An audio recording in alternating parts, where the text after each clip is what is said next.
যত ভালো কিছু আছে সব শিবির করে। রিমান্ডে নিয়ে আমাদের জিজ্ঞাসা করছে, তোমরা এই করো করো সেই করো, আমরা বলছি এই ভালো কাজ করলেই কি শিবির? বলছে হ্যাঁ, এগুলাই তোমাদের বৈশিষ্ট্য, আমরা জানি।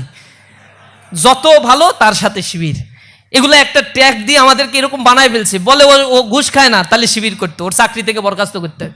ও সুদ খায় না, তাহলে ও চাকরি থেকে বরখাস্ত করতে হবে, ওরে এখানে রাখা যাবে না, ও শিবির। শিবির আতঙ্ক সারা বাংলাদেশে এখন ছড়াই গেছে। এখন অনেকে বলে যে হলে শিবির কমিটি দেয় না কেন? হলে কমিটি দিতে হবে, ঢাকা বিশ্ববিদ্যালয় বলে, অথচ ছাত্ররা হল কমিটি ঢাকা বিশ্ববিদ্যালয়ে চায় না। স্পষ্টভাবে বলছে হল কমিটি না, রাজনীতি আবাসনের জায়গায় হবে না। একটা মেজরিটি পার্সেন্ট 80-90% ছাত্র এটা চায়।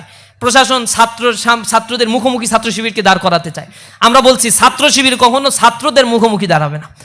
যখন ছাত্ররা ফিল করবে পলিটিক্স দরকার, ট্রমাটাইজ একটা সিচুয়েশন থেকে ছাত্ররা এখন উঠেছে। বিগত 15 বছরে রাজনীতি বলতে, ছাত্র রাজনীতি বলতে গণরুম গেস্টরুম কালচার। তারা বুঝেছে রাজনীতি মানেই হচ্ছে দখলদারিত্ব, চাঁদাবাজি, ছিনতাই। এরপরে বয়স শেষ হয়ে যায় 15 বছর আগে, এরপরে এখনো পর্যন্ত সভাপতি, এগুলো চলে। এগুলো বলছে তারা রাজনীতি। এই রাজনীতিকে তারা ঘৃণা করে প্রত্যাখ্যান করেছে। তারা দীপকাশ্য দিবালোকে জবাই করে করে মানুষকে হত্যা করছে।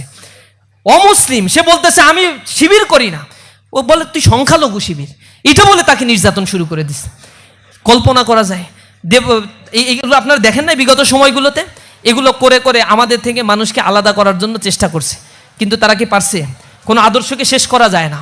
এখন আমাদের হলের রাজনীতি ছাত্ররা যখন চাইবে ইসলামী ছাত্র শিবির তখনই হলে কমিটি দিবে, অন্যথায় ইসলামী ছাত্র শিবির ছাত্ররা যেভাবে চায় এই দেশকে গঠন করতে, ইসলামী ছাত্র শিবির সহায়ক শক্তি হিসেবে এই রাষ্ট্রকে গঠন করার জন্য, এই রাষ্ট্রের সম্পদ হিসেবে এই বিশ্ববিদ্যালয়ের ছাত্রকে গড়ে তোলার জন্য ইসলামী ছাত্র শিবির কাজ করবে ইনশাআল্লাহ।